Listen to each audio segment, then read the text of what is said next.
Qual o impacto dos ecrãs e das tecnologias nas nossas crianças? É o tema deste episódio com o professor Dr. Salgado Borges. O podcast Simpliflow tem o apoio da Essilor, a marca número 1 mundial em lentes oftálmicas.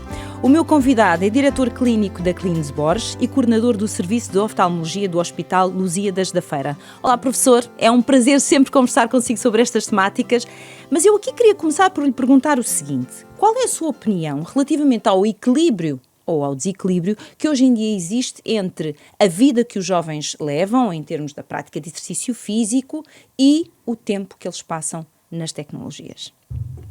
Muito obrigado. Eu queria agradecer o convite para estar aqui presente e mais uma vez conversarmos sobre diferentes temáticas. Que não são preocupações que são comuns, exatamente, não é? Exatamente, preocupações do dia-a-dia, quer das próprias crianças, que são os beneficiários, quer dos pais e educadores que, de alguma forma, julgo que têm algumas dúvidas de como lidar com estas situações.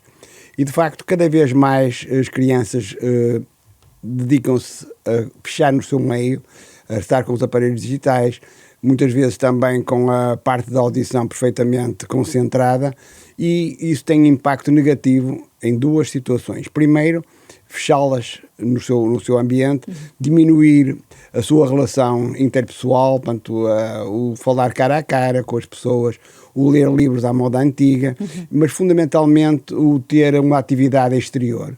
Eu julgo que a atividade exterior cada vez mais faz com que, faz com que as crianças fiquem mais fechadas e fiquem menos predispostas para um desenvolvimento natural. Ou seja, mas nota-se essa diminuição da capacidade da criança interagir com os outros, ou seja, em termos sociais, isso já é uma coisa notória? Nota-se muito, e a título de exemplo, nota-se perfeitamente se uma pessoa for a um restaurante, nota que estão uma ou duas pessoas a comer e 4 ou 5 pessoas com o telemóvel e preocupadas com outras situações. Mas isso quer dizer que nós adultos também não damos bom exemplo? Também não damos bom exemplo, e de facto há aquela dificuldade de interação, de relações interpessoais que se tem vindo a perder muito com estas disponibilidades que temos hoje em dia e que as crianças logo desde pequeninas se começam a habituar. Há uma coisa que eu não sei se às vezes se reflete o suficiente, ou seja, parece que se tomou como um dado adquirido e como uma inevitabilidade o facto de nós passarmos muito tempo fechados, ou seja, enquanto há uns bons anos, eu lembro-me quando era miúda, nós passávamos muito tempo no exterior, hoje em dia isso não acontece. E parece que nós simplesmente aceitamos, não tentamos contrariar e não tentamos ajudar os nossos filhos a descobrir a maravilha que é estar no exterior. Sim, acho que estar no exterior e ter as relações, como estávamos a falar ao princípio, ter as relações que cada vez mais começam a desaparecer, e depois quando é necessário ter uma conversa... Não é tão natural como era há uns anos atrás. Ou seja, são competências que não estão tão desenvolvidas, não é? E, portanto, não só levar para o exterior as crianças, mas também a fazer com que elas aproveitem as tecnologias, que as tecnologias são fundamentais para o seu desenvolvimento intelectual, mas que não interfiram ao contrário, de aumentar o stress, diminuir a sua capacidade de concentração. Eu acho que tudo isso são situações que devemos estar atentos e devemos transmitir àqueles que... E por outro lado, as tecnologias é suposto ajudarem-nos, não é? Verdade, ou seja, trazerem algumas ferramentas que nós não temos, mas não diminuírem capacidades que nós temos. Se eu tenho uma capacidade de interação com o outro, não é suposto que as tecnologias me quebrem essa capacidade de interação com o outro, não é? Exatamente. Ou me acrescentam alguma coisa, ou então... há aqui alguma coisa que não está bem. Eu não sei até que ponto, professor, é que em termos de saúde mental e saúde cognitiva, até que ponto o excesso de uso de tecnologia também tem impacto? Tem ou não? Tem, absolutamente. No que diz respeito ao aumento da ansiedade, o querer atingir metas e valores que não são aqueles que naturalmente poderiam ser desenvolvidos e ser acrescentados à personalidade da pessoa, à relação com os familiares, à relação com os colegas.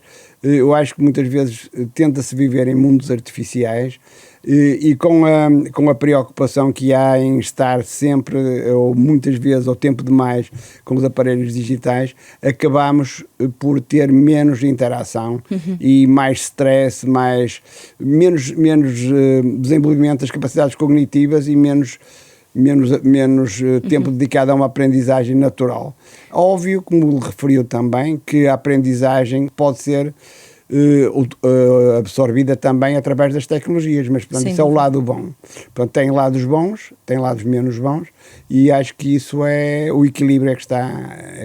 É muito curioso, professor, porque partindo daquilo que o professor estava a dizer, e aqui estamos a falar agora na questão da saúde mental e cognitiva, muitos jovens, e principalmente ali na idade da adolescência, eles seguem muito comportamentos muito parecidos, não é? E vão muito por modas, e às vezes, se há um que está a jogar um determinado jogo, aquilo mais ou menos contamina toda a gente e todos estão a jogar os mesmos jogos, e às vezes são jovens que durante a noite pegam no telemóvel, os pais nem se apercebem, abrem o computador e ali ficam a jogar e no fundo expostos horas e horas às tecnologias, depois levantam-se super cansados, não têm rendimento escolar nenhum, estão muito irritadiços porque não descansaram, e é preciso terem atenção, no fundo, todos estes comportamentos, o que é que eles nos mostram, não é? Nós temos que conseguir parar quando estamos parece quase uma pessoa que está numa autoestrada sem travões. É a imagem que eu tenho.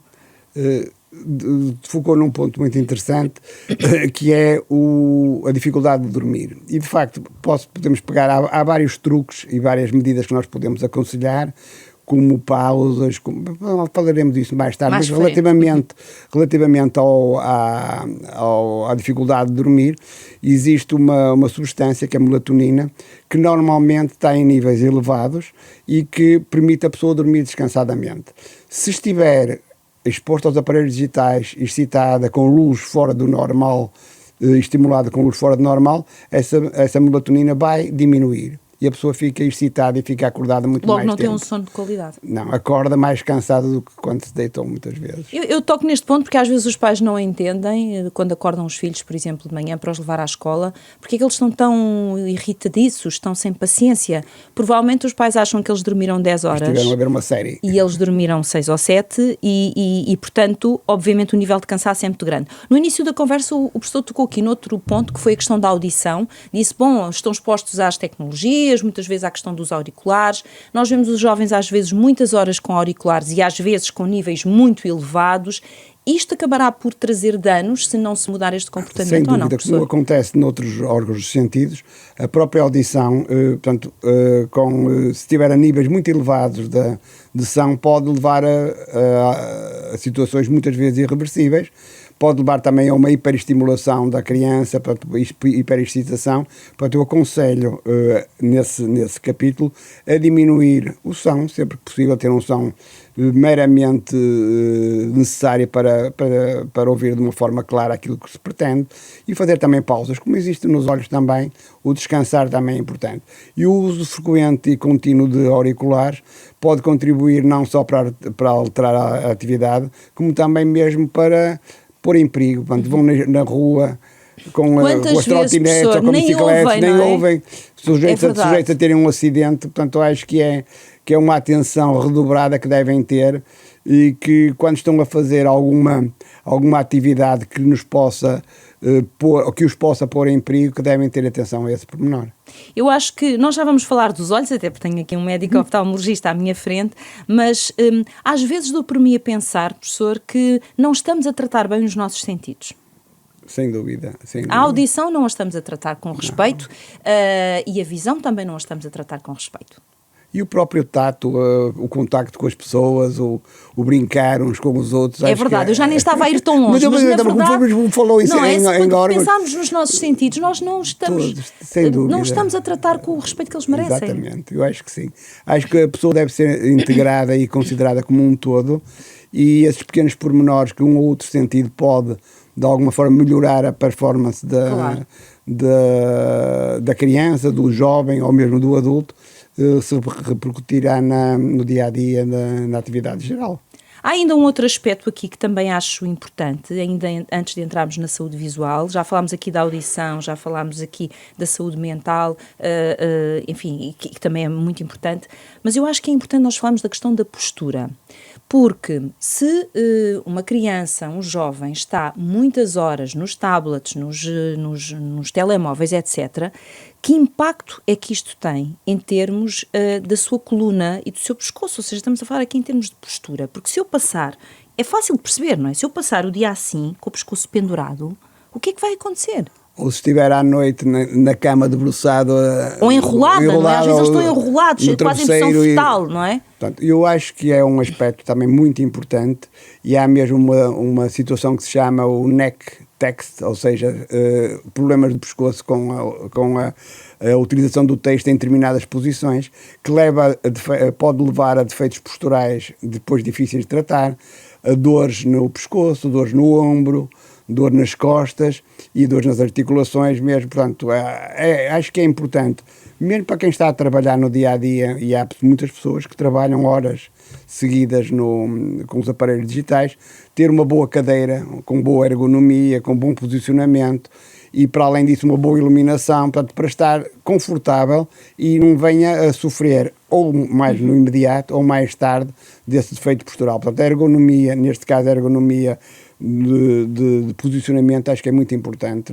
Mas para qualquer idade, na verdade, para qualquer idade, por isso que eu estava a dizer, não é só as crianças, sim, em qualquer idade, portanto, e hoje em dia são raros os doentes que me aparecem, as pessoas que me aparecem no consultório para ver o que é que se passa nos seus olhos, e tem de facto cansaço, e muitas vezes são cansaços não só visuais, como cansaço de posicionamento e de iluminação do próprio ambiente. Portanto, a ergo-oftalmologia, portanto, que estuda a oftalmologia. Chama-se mesmo isso, ergo-oftalmologia. Ai, que engraçado, portanto, nem sabia. É a oftalmologia e o posicionamento e o trabalho com...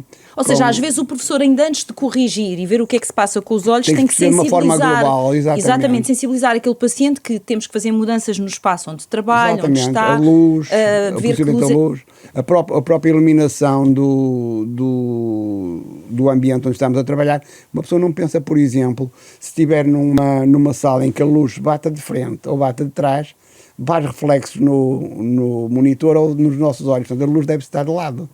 Ok. São pequenos truques que... Mas isso faz com que os nossos olhos tenham que fazer mais esforço, ou eu mudo a minha postura para ir atrás? Muitas vezes faz as duas coisas. Mas eu acho que o facto do reflexo vai tornar mais difícil, e, portanto, o próprio brilho, o próprio tamanho das letras, deve ser tudo ajustado. O posicionamento relativamente ao ecrã, normalmente 2, 3 centímetros abaixo do nível dos olhos, tudo são pequenos truques que nós devemos... Olha, professor, eu em relação a esse tema vou deixar aqui o meu testemunho. Em relação a esse tema eu sou uma chata, vou dizer e assumo que sou uma chata, porque talvez porque já tenha tido muitos problemas de coluna, aprendi a importância da postura e de escolher os sítios onde trabalho, os sítios onde estou. Eu procuro sempre ter o computador de forma a que ele esteja o mais possível ao nível do meu olhar. Não tenho uma cadeira normal para me sentar, nem nada disto. Eu comprei mesmo um banquinho especial, onde eu nem sequer encosto tenho, portanto eu tenho que estar sempre sentada, com as pernas bem posicionadas, abertas, bem assentes no chão, a posição dos braços a mesma coisa, e aos poucos consegui contagiar os meus filhos, e lá em casa toda a gente tem banquinho.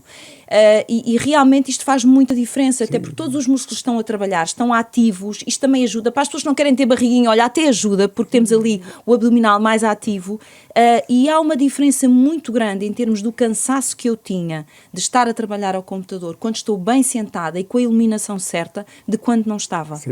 Eu conseguia suportar metade das horas, e realmente é bom que as pessoas tenham isto em atenção. Estamos a falar de saúde da nossa coluna, saúde dos nossos olhos, mais produtividade, até mais boa disposição. Sem dúvida. Não exagerei, pois não, professor? Nada, nem um bocadinho. Pronto, mas eu estou a dar aqui o meu testemunho porque realmente é aquilo que eu faço.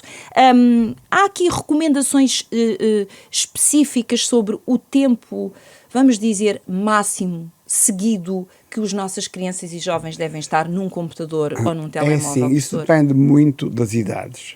Então vamos por aí. Vamos começar por aí. Okay. Normalmente, até aos 3, 4 anos, deve ser quase proibitivo usar. Mas é difícil. Sei que é difícil. Mas repita isso, professor, por favor. Deve ser quase proibitivo. Porquê? Primeiro pela própria excitabilidade das crianças, pelo próprio comportamento que vão ter, por não prestarem atenção no que se está a passar à sua volta, não darem atenção aos pais quando é uma altura crucial para eles. Eles estão a crescer, eles têm que aprender tudo, não é? E depois tem uma situação que é o desenvolvimento de um erro refrativo, que é a miopia, começa logo em pequenino. Se começarem a ter uma tendência para usar as coisas muito ao perto, e os aparelhos digitais, a maior parte deles usam-se muito ao perto, o desenvolvimento da miopia vai ser maior. E depois eu costumo dizer também, Mas então, desculpe interromper, professor, e não perca o seu raciocínio. Isto é importante o que nos está a dizer, ou seja, se uma criança começa muito pequenina, em idades muito precoces, a ter acesso aos telemóveis e aos tablets, a probabilidade dela vir a desenvolver a miopia é muito maior. Muito maior. Miopia, dificuldade de ver ao longe. Convém nós traduzirmos isto Exatamente, também. dificuldade de ver ao longe. E portanto, como vêm bem ao perto, fazem todo... Sentem-se bem a trabalhar ao pertinho e a brincar ao pertinho com os joguinhos e com tudo que tem à sua disposição. E depois uma coisa que é importante também é limitar, e como já falámos há pouco, o uso dos aparelhos digitais antes de ir para a cama. Portanto, as 2 horas antes de ir para a cama deve ser proibido. E depois, o que eu costumo também dizer é, há horas que são imprescindíveis de utilizar os aparelhos digitais, que são as horas de estudo. Claro. Portanto, retirando as horas de estudo, eu aconselho a não ultrapassar muito ou não ultrapassar 1 hora por dia. Ui! É dificílimo. Professor, é difícil. Eu estou a ouvir isto e a pensar, meu Deus, as histórias estão muitos pais a descabelar-se praticamente, não é? Educadores. Exatamente. E como é que nós conseguimos ajudar os pais? Que ferramentas é que nós podemos dar aos pais para eles conseguirem, aos poucos, sensibilizar os filhos para a necessidade de diminuir estas horas? Aumentando, por exemplo, a leitura de livros normais. O incentivo... Muitos miúdos dizem logo que é uma seca. Pois é, nunca viram nenhum livro em papel quase. Alguns já sabem, nem sabem para onde é que hão de começar. Mas é verdade. Tirando os da escola, não é? Isso acontece também, por exemplo, com os giradiscos. Uma pessoa vai ver agora uma criança ver um giradisco. Não sabem o que é um giradisco. Onde é que carrego? Onde é que eu carrego? E somos nós que somos antigos. É isso. Mas há muitas coisas que, portanto, temos que incutir alguns hábitos antigos.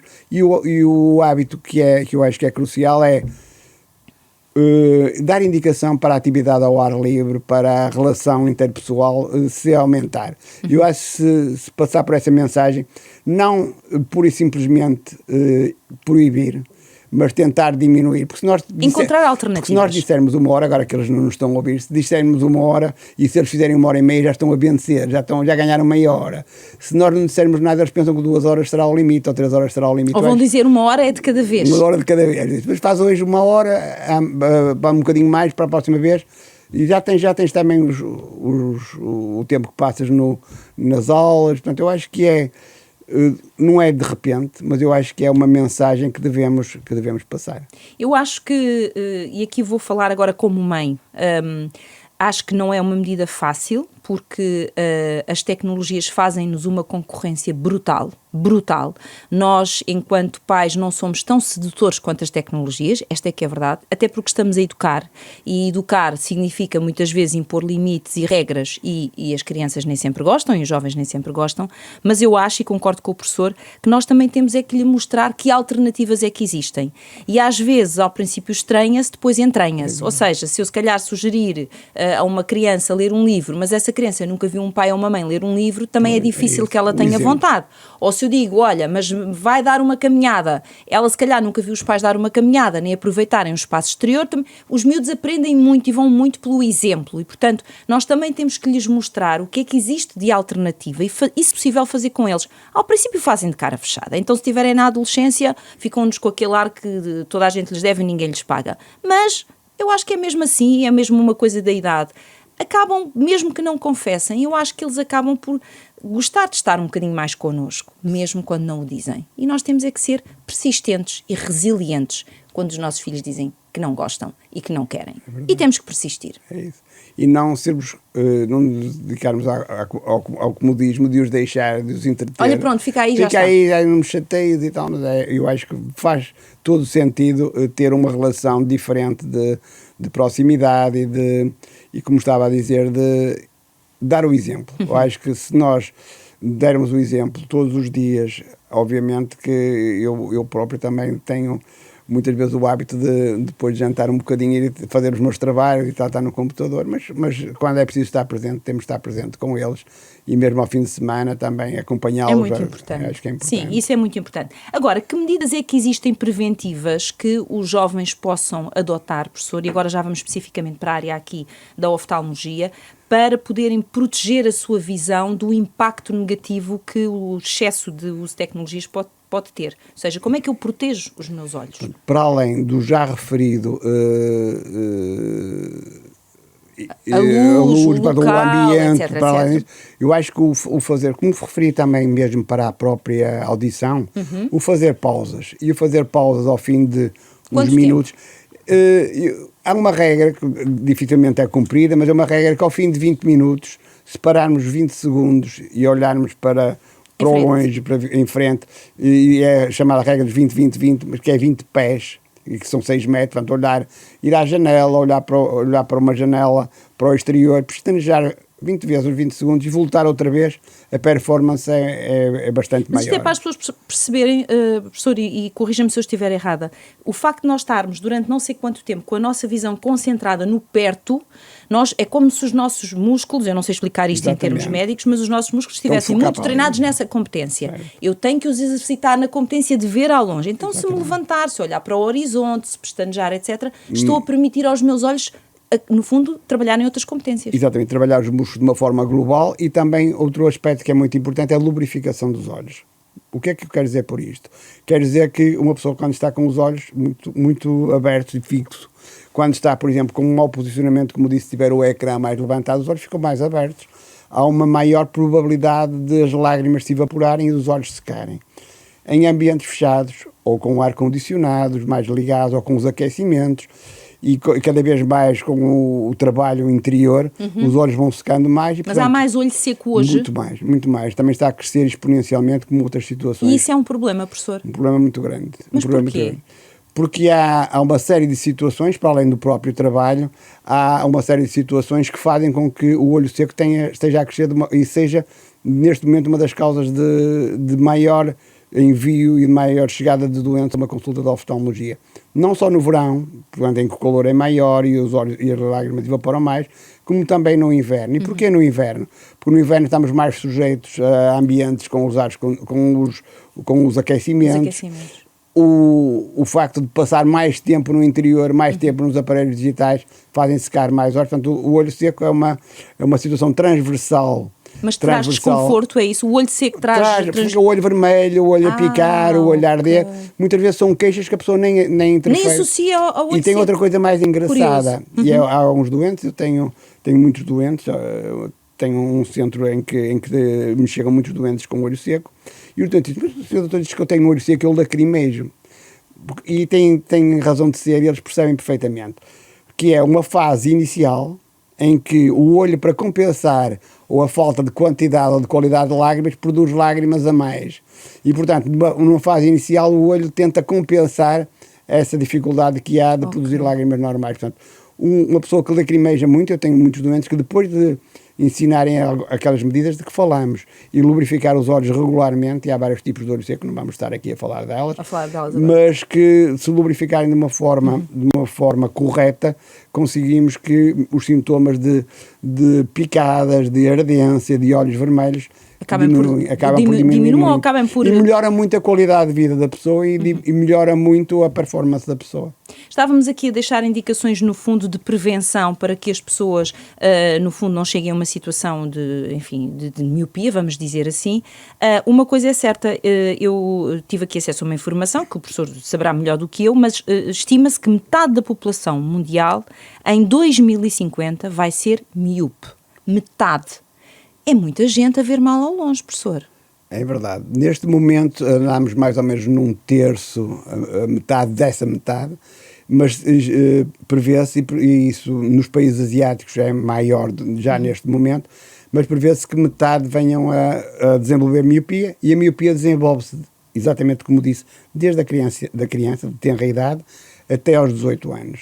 E, portanto, é aí que se desenvolve a miopia? É quando o olho está a crescer, é quando o organismo está a crescer, certo. O olho cresce mais do que o normal.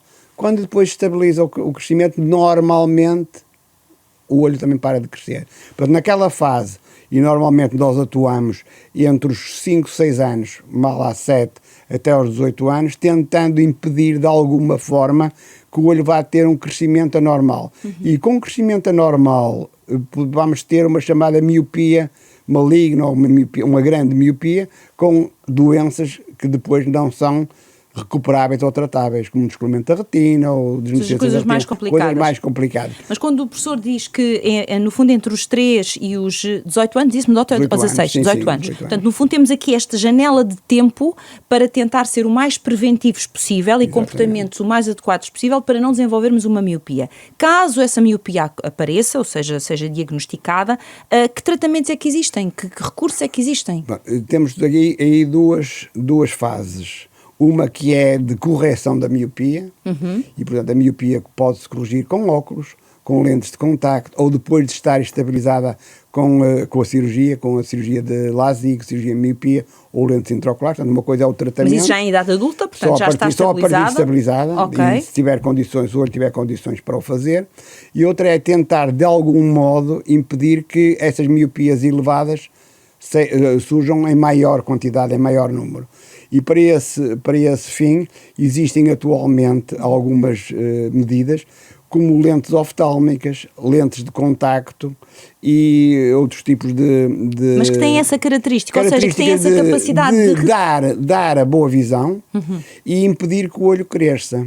Ou através de medicamentos, também a atropina pode ser dada, ou há quem faça também tratamentos com impedir que o olho à noite, como que aplanar, porque a miopia o olho é mais comprido que o normal, tentar aplanar o olho durante a noite para durante o dia depois não usar, portanto, que é também uma medida defendida por alguns profissionais, mas neste momento, de um modo simples e sem alterar o dia-a-dia de atividade visual das crianças, conseguir ter lentes oftálmicas e lentes de contacto que permitam atrasar o crescimento. E se atrasar o crescimento, vamos ter uma miopia que aos 18 anos, em vez de ter valores que ultrapassem os 5, 6, 7, 8 por aí fora dioptrias, venha a ficar por valor de 3, 4, que é uma miopia perfeitamente aceitável.